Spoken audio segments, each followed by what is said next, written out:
اور مچھلی والے پیغمبر یعنی یونس کو یاد کرو جب وہ اپنی قوم سے ناراض ہو کر غصے کی حالت میں چل دیے اور خیال کیا کہ ہم ان پر گرفت نہیں کریں گے، مگر پھر اندھیروں میں اللہ کو پکارنے لگے کہ تیرے سوا کوئی معبود نہیں، تو پاک ہے اور بے شک میں قصوروار ہوں۔ تو ہم نے ان کی دعا قبول کر لی اور ان کو غم سے نجات بخشی، اور ایمان والوں کو ہم اسی طرح نجات دیا کرتے ہیں۔ اور یونس بھی پیغمبروں میں سے تھے، جب وہ بھاگ کر بھری ہوئی کشتی میں پہنچے، پھر انہوں نے قرع ڈلوایا تو ٹھہرے پھینکے جانے والے، پھر مچھلی نے ان کو نگل لیا جبکہ وہ اپنے آپ کو ملامت کرنے والے تھے۔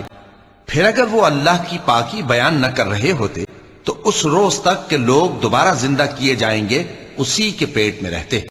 پھر ہم نے ان کو جبکہ وہ بیمار تھے چٹیل میدان میں ڈال دیا اور ان پر کدو کی بیل اگا دی،